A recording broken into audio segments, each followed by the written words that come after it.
வணக்கம். என் அருமை மக்களே, கோபப்படாதீர்கள். உங்களுடைய கோபம் உங்களுக்கு எதிரி என்பதை புரிந்து கொள்ளுங்கள் அப்படின்னு ஒருத்தர் ஆரம்பிக்கிறார். பின்னாடி இந்த ஒருத்தர் என்ன பண்ணுறாரு அப்படின்னு நங்கு காட்டுறான் ஒரு பையன். இவருக்கு கோவப்படாதுன்னு சொன்னவர் அதை கவனிக்காத இருக்க முடியுமா? இங்கே பேசுறது முடியுமா? அதை தாங்கக்கூடிய மனநிலை இருந்தால் பொறுமை என்று பெயர். நான் ஏசி ரூமில் குழுன்னு உட்காந்துன்னு கோவப்படாதுன்னு சொல்கிறது ஈஸி. ரோட்டில் இறங்கி கோவப்படாத வாழறது கஷ்டம். இதை பற்றி பேசியிருக்கேன், இந்த கூட சொல்கிறேன். தேவையான நேரத்தில் மெசேஜை கொடுக்க முடியும். எங்கேயுமே பொறுமை என்பது என்ன, அதன் எல்லை எதுவரை, பொறுமையாக இருந்தால் சாதிக்கக்கூடியது எப்படி இருக்கும் அப்படின்றத ஒரு சப்ஜெக்டாக வச்சு அதற்கான உடலில் என்ன மாதிரி விளைவுகள் விளையுதுன்றது ஆன்மீக வாழ்வோடு சேர்ந்து தான் நம்ம பேசிகிட்டு இருக்கோன்றதால இந்த இடத்த பீடிகை போடுறோம். ஒரு நண்பர் ஒருத்தர் பேசிகிட்டு இருந்தார். ஜோதிட கலையை கொண்டு வந்து காமிச்சு சிலதை பிடிக்கும் பொழுது இந்த சுக்கிரன் அப்படின்னு ஒரு கிரகம் இருக்குது இல்லையா, அந்த சுக்கிரன்ற கிரகத்தை பற்றி அவர் பேசிகிட்டு இருந்தார். அப்போ சொல்லிகிட்டு இருந்தேன், பெண்கள் அப்படின்னு சொல்லிக்கிறவங்கள 7 நிலைகளில் பிரிக்கலாம், ஆண்கள் என்று சொல்லக்கூடியவர்கள 9 நிலைகளில் பிரிச்சுக்கலாம். அப்போது இந்த 9 நிலைகளில் பிரிக்கும் பொழுது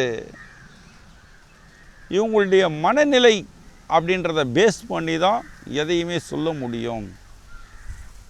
எந்த ஒரு பெண் எந்த ஒரு ஆணோட காதல் வயப்படுவா, அப்படி உருவாகிற அடிப்படை இவங்க உடம்புலேருந்து வெளிப்படக்கூடிய வாடைகளை ஒத்தது.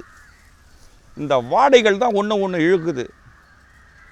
சந்தனத்தை ஒரு வீட்டில் கமன்னு பறவை விடுறாங்க, 10 பன்னிங்க அந்த பக்கம் வந்துன்னு இருக்குது, வருமா பிச்சுன்னு ஓடும். பக்கத்து தெருவில் ஒரு பப்ளிக் கக்கூசு தான் அந்த மலை வாடைக்கு. பன்றிக்கு மலை வாடை பிடிக்கும், தெளிந்த மனிதனுக்கு சந்தன வாடை பிடிக்கும். இப்படி இந்த வாசனைன்றது நம்ம நாத்த மருந்து அடிச்சுக்கிறோம் உஸ்ஸுன்னு, அதில் இல்லை. இயல்பாக நம் உடம்புலேருந்து வெளிப்படக்கூடிய நாற்றம்னு சொல்லக்கூடிய வாடை பேஸில் சொல்கிறோம். அப்படி இருக்கும்பொழுது ஒரு மனிதனுக்கு இந்த வாடைகளை ஒத்து இந்த தன் துணையை தேர்ந்தெடுக்கும்போது எப்படிப்பட்ட இடத்துல ஒரு ஆண் பெண் செட் ஆகுறாங்கன்ற பற்றி பேசிகிட்டு இருந்தாலும், உடற்கூறு ரீதியாக உறுப்புகளின் வளர்ச்சி, எல்லா உறுப்புமே அந்த பேஸ்லேருந்து இதெல்லாம் இருக்குன்றதை பற்றி இதை பற்றி பேசிகிட்டு இருக்கும்போது கலவி பற்றி பேச வேண்டி வந்தது. அந்த நண்பர் நான் சொன்னார், ஏங்க நான் சட்டத்தை ஆராய்ச்சி பண்ணி எழுதிட்டுருக்கேன், நீங்கள் இங்கே குழந்தை என்னை விட்டிங்கன்னா எனக்கு என்ன காப்பாங்க, ஆஹா இவர் இந்த இதை விட்டுட்டு வேறு இடத்துக்கு போட்டார் போல் இருக்குது அப்படின்னு வாங்கன்னார். அப்போ சொன்னார்கிட்ட ஒரு விஷயத்தை புரிஞ்சுக்கிங்க, எந்த ஒரு கலையை எடுத்தாலும் அதில் ஈடுபட்டவனை விட வேடிக்கை பார்க்குறவனுக்கு தான் வேல்யூ ஜாஸ்தி. காரணம் என்னன்னா, நீங்கள் சட்டத்தை பற்றி பேசுகிறீங்க, ஒரு அட்வொகேட்டாக இருக்க, ஏதோ ஒரு சம்திங் இருக்கிறீங்க, இந்த இடத்துல 2 பேர் அடிச்சுக்கிறாங்க. ஒருத்தர் கோவத்தில் ஒரு கத்தி எடுத்து ஒருத்தரை வெட்டிட்டார். அந்த கத்தி விழுந்த இடம் எதுன்னு கூட அவருக்கு தெரியாது. ஏன்னா இப்போ நம்ம ஒரு இப்போ இதில் சில படத்துங்களை கூட சொல்லுவான், கத்தி எடுத்து கண்ணு மூடிக்குவான். ஏன் கண்ணு மூடுறான்னு கேட்பாங்க. கண்ணு மூணு தான் கரெக்டாக வெட்டுவேன் அப்படின்னுமா. ஆக நம்ம ஆளுங்க கண்ணை மூடி எங்கேயோ ஒன்று வீசிடுறாங்க, பட்டுடுது. வேடிக்கை பார்க்குறவனுக்கு தெரியும் எங்கே விழுந்ததுன்னு. போலீஸ்காரன் வெட்டினோன்னு கேட்க மாட்டான், ஏன்பா எங்கே வெட்டினேன்னு. வெட்டுப்பட்டவன் சொல்ல இருக்க மாட்டான். வேடிக்கை பார்க்குறவனை தான் சாட்சியத்துக்குனது போடுவான். அவர் எப்படி வெட்டினார், ஐயா நாங்கள் வந்திருந்தாங்க ஐயா, ஒன்று எடுத்தாருங்க ஐயா, கண்ணங்கீன்னு முடின்னு இப்படி வெட்டாருங்க ஐயான்னுவான். அவன் டைரக்ஷன் நடந்தது எல்லாத்தையும் சொல்லுவான். அப்போது ஒரு ஆண் அல்லது ஒரு பெண் என்கிறவர்களுடைய இயக்கம் இனச்சேர்க்கையில் இருக்கும். ஆனால் வேடிக்கை பார்க்குறவனு இது வேலை இல்லையே, வேடிக்கை பார்க்குறது மட்டுமே வேலைன்றதுனால நீ என்னென்ன வேடிக்கை பார்க்குறவனுக்கு நமக்கு நல்லாவே புரியும், எழுதுங்கன்னு. அவர் அந்த சப்ஜெக்டை எந்த அளவுக்கு ஏற்றுனார் தெரியல. எப்படி இருந்தாலும் இந்த இயக்கங்கள் என்பது எந்த டைரக்ஷனில் போயின்னு இருக்குன்னு பார்த்தோம்னா, பொறுமை என்பதை இழந்த காரணத்தால் நம்முடைய மாற்று சிந்தனை அடித்தளத்துக்கு போயின்னு இருக்குது. பொறுமை, வேடிக்கை பார்க்க கற்றுக்குங்கன்னு சொல்கிறது தான் நம்முடைய வேலை. எது வேலைன்னா வேடிக்கை பார்க்குறது வேலை. எதை அப்படின்னு ஒரு கேள்வி இருக்குது. பாம்பு உன்னை கடித்து வேடிக்கை பார்க்கணுமா அப்படின்னு கேட்டால், கண்டிப்பாக காலை எந்த பக்கம் போகுதுன்னு பார்த்து காலை எடுத்துன்னு அதை கொல்ல வேண்டியதில்லை. ப்ரெசண்ட் அப்படின்னு சொல்லக்கூடிய அந்த மைண்டுக்கு வரும்போது ஜெயிப்போம். எந்த ஒரு இடத்துலையும் வேடிக்கை பார்ப்பது என்பது அற்புதமான வேலை. ஆனால் எல்லாத்துலேயும் வேடிக்கை பார்க்க முடியாது. நம்முடைய துரித வேகத்தையும் காட்ட வேண்டிய இடமும் இருக்குது. அதுவும் நம்ம செய்ய வேண்டியிருக்கு. நல்ல விஷயத்தை கொஞ்சம் வேடிக்கை பார்க்குறது நல்லது. ஆனால் நம்ம என்ன பண்ணுறோன்னா, 2 பேரும் அடிச்சிக்கினாங்கன்னா கை நீட்டு வேடிக்கை பார்க்குறோம். யாராவது சண்டை போட்டாருந்தாப்பா இந்த கட்டன் கையில் கொடுத்து அனுப்புகிறோம். அந்த அளவு இருக்கக்கூடிய வேடிக்கை பயனற்ற வேடிக்கை. பொறுமை அப்படின்ற ஒரு இடத்த பிடிக்கும் பொழுது, இந்த பொறுமை எப்போ உக்கிரமாகுது, எப்போ பொறுமையாகவே இருக்குது, இந்த பொறுமையை தக்க வச்சுக்கிறதுக்கு என்ன பண்ணலாம் அப்படின்ற அளவில் நம்ம இந்த மருத்துவத்தை சிந்திப்போம். ஒரு நாத்திகர், கடுமையான நாத்திகவாதி, அவர் கடவுள் மறுப்பு கொள்கை கொண்டவர். எத்தையுமே நம்ப மாட்டார். எல்லாத்திலையும் கேள்வியை வச்சு கொச்சைப்படுத்தக்கூடிய வழக்கமுடையவர். அவர் ஒரு கங்கையுடைய கரவாசலில் உட்காந்துட்டு இருந்தாராம். அந்த நேரத்தில் ஒரு துறவின்னு சொல்லிக்கிறாங்க இல்லையா, பொறுமை மிகுந்தவர், அந்த பக்கமாக போனார். போனவர் என்ன பண்ணார், கங்கையில் நல்லா முழுகினார், திருநீர் தரித்தார், உடல் முழுக்க ஏறி கரை வழியாக வந்தார். இந்த நாத்திகவாதி என்ன பண்ணார், இப்போ பீடா வாயில் போட்டு அப்படின்னு மூஞ்சில் துப்புறார். அந்த பொறுமையான துறவி மேலே மூஞ்செல்லாம் இரத்தக்கரை படிந்தார் போல் பீடாக்கரை வாயிலேருந்து துப்புனது. துறவி என்ன பண்ணுறாரு, இப்படி பார்க்குறாரு, திருப்பி கங்கைக்கு போகிறாரு, குளிக்கிறாரு, நீர் தரிக்கிறாரு, மேலே வர்றாரு, திருப்பி பீடா போகிறாரு, பூ அப்படின்னு துப்புறாரு இந்த துறவி மேலே. துறவி உடம்பு பூரா திரும்பியும் கரை. இது மாதிரி தொடர்ந்து அவரும் ஒரு 4-5 மணி நேரமாக பண்ணிட்டு இருக்கார். துறவியும் கொஞ்சம் கூட கோபம் இல்லாத போய் தண்ணியில் குளிச்சுட்டு வரார். பீடா துப்புன மென்ன நாத்திகருக்கு வாய் வலி வந்துடுச்சு போல் இருக்குது. இவன் என்ன மனுஷனா, இவன் நம்மளும் துப்பின்னு இருக்கோம், திருப்பி கேட்பான்னு பார்க்குறோம், கேட்க மாட்டேன்றானேன்னு சொல்லிவிட்டு அந்த நாத்திகவாதி என்ன பண்ணுறாரு, இந்த துறவியை கூப்பிட்டு கேட்குறாரு, ஏம்பா நானும் 100 தரத்துக்கு மேலே துப்பிட்டேன் எச்சியை, நீயும் ஒரு வார்த்தை ஏண்டா துப்புறேன்னு எனக்கு கேட்கல, உனக்கு கோபம், வெக்கம், சூடு, சொர்ண, ரோஷம், மானம், ஈனம் எல்லாம் இருக்குது, வரலையா அப்படின்னு கேட்குறாரு. அந்த துறவி சொல்கிறார், எனக்கு ஏன்பா வரணும் அப்படின்னு கேட்குறாரு.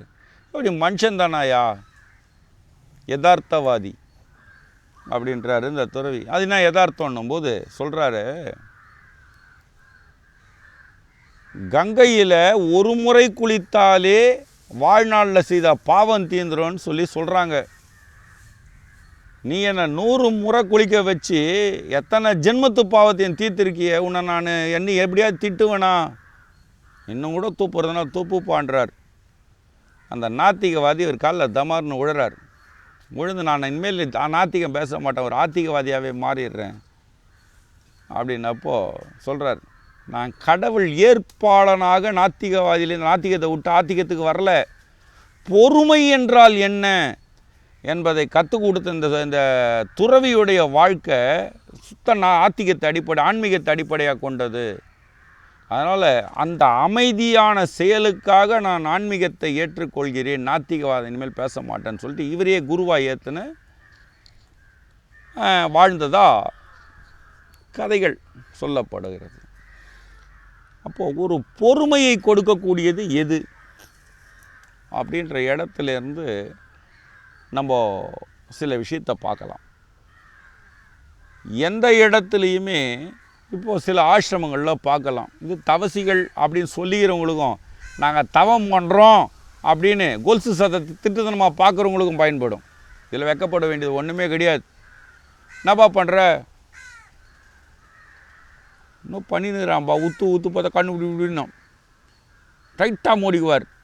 ஜல் ஜல் ஜல்லுன்னு ஒரு கழுதிக்கு கொலுசை கட்டி விட்டு அந்த பக்கம் போனால் கண்ணை மட்டும் திறந்து பார்ப்பார், பொம்பளை போதான்னு.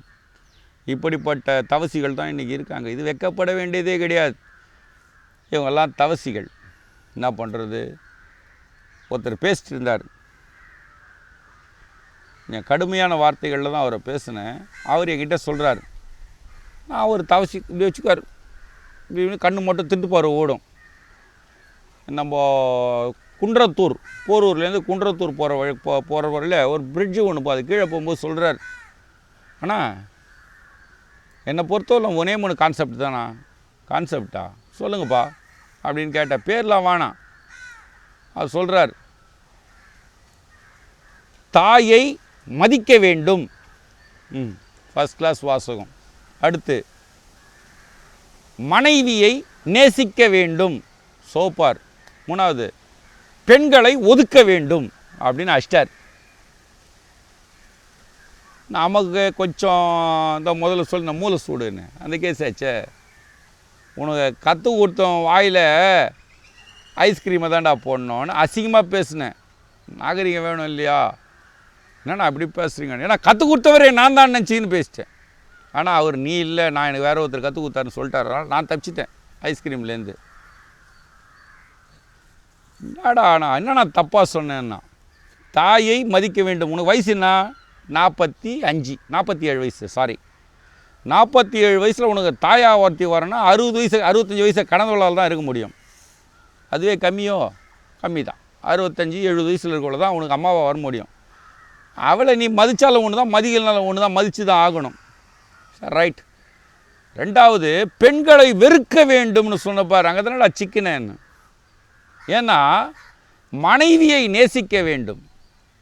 அப்போது ஒரு பொம்பளைங்க இவர் நேசிக்கலன்னா இவன் பொண்டாட்டியாக வரணும்னு கூப்பிட்றியாடான்னு கேட்டேன். என்ன தப்பு? பெண்களை வெறுக்க வேண்டுமா, மனைவியை நேசிக்க வேண்டுமா? இவருக்கு அப்போது எவகை சங்கடமான வாசகமாக இருந்தது வார்த்தை பேச்சு. இப்படிலாம் பேசும்போது கோபம் வரதானே செய்யும். பொறுமையாது எருமையாதுன்னு காதலை. இது இந்த மாதிரி மடத்தனமான குறுக்கு புத்தி கொண்ட கோணல் வயிற்றில் பிறந்தவனு நிறைய பேர் இருக்க தான் செய்கிறாங்க. இவங்களை கண்டு நம்ம பொறுமையாக எச்சத்துப்புப்பா நம்ம குளிச்சுட்டு வரலாம் சொல்ல முடியாது இந்த காலத்தில். காரணம் என்னென்னா, அவருக்கு கங்கையில் இருந்தது குளிச்சுட்டு வந்தார், கதையாக எழுதிட்டு போட்டாங்க. எழுதணும் இந்த பொறுமையாக இருந்தானா நமக்கு தெரியாது. இருந்தாலும் வேறு வழி இல்லை. ஆனால் பொறுமை என்பது அவசியமானது. பொறுத்து வேடிக்கை பார்க்கும்போது ஒரு வார்த்தைகளுடைய அர்த்தங்களும் பதங்களும் தனித்தனியாக புரிய ஆரம்பிக்கும்.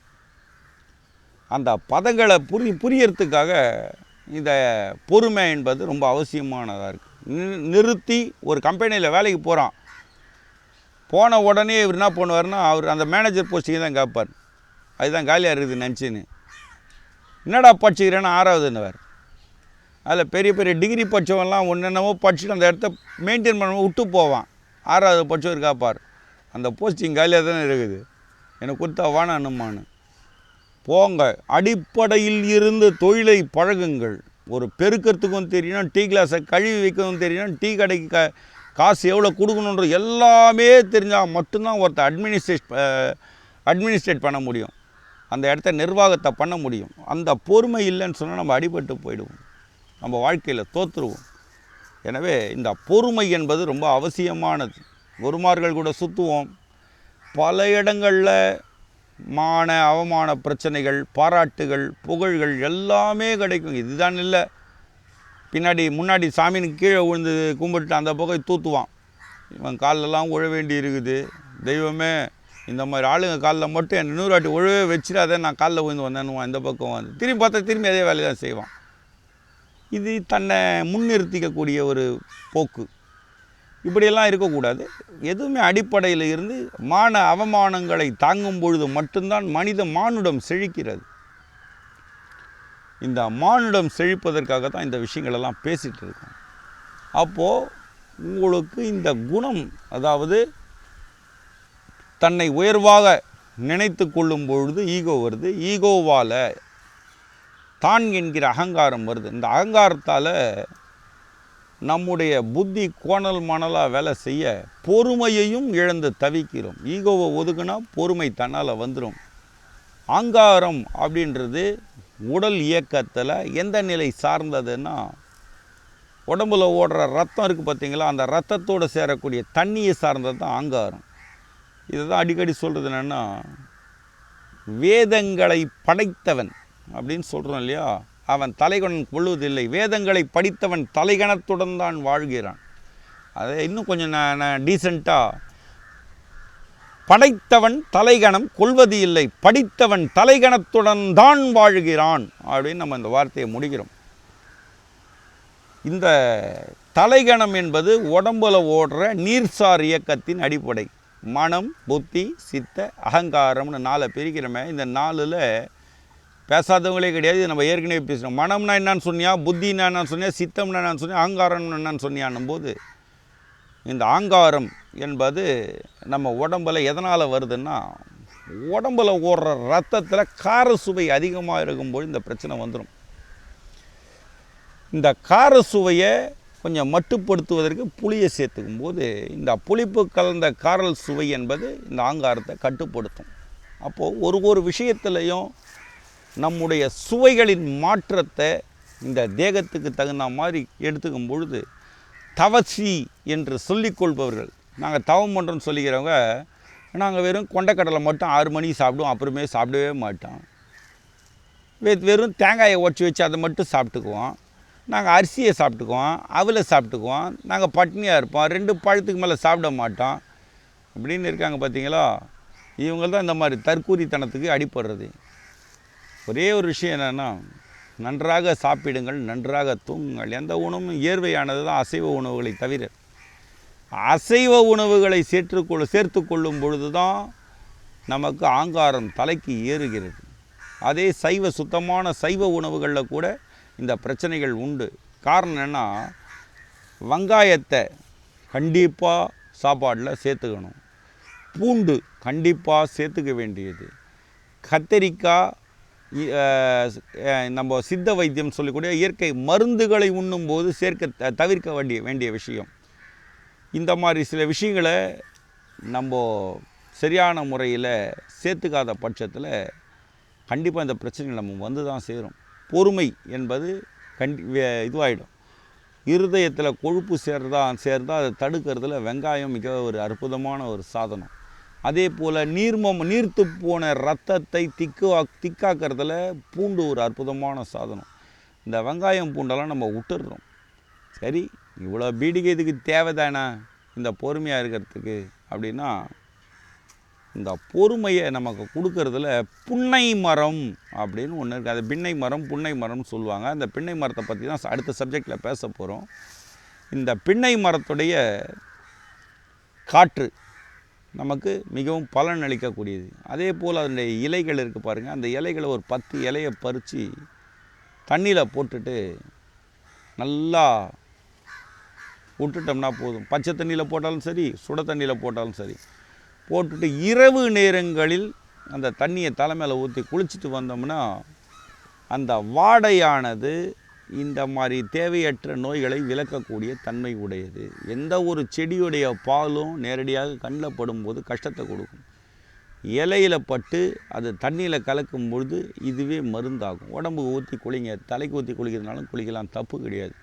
இந்த புன்னை மரம் என்பது கிருஷ்ண ஜெயந்தி அன்னைக்கு ரொம்ப விசேஷமாக பயன்படுத்தக்கூடிய மரம். பார்த்திங்கனாலே தெரியும். அந்த பலாயர இலை மாதிரியும்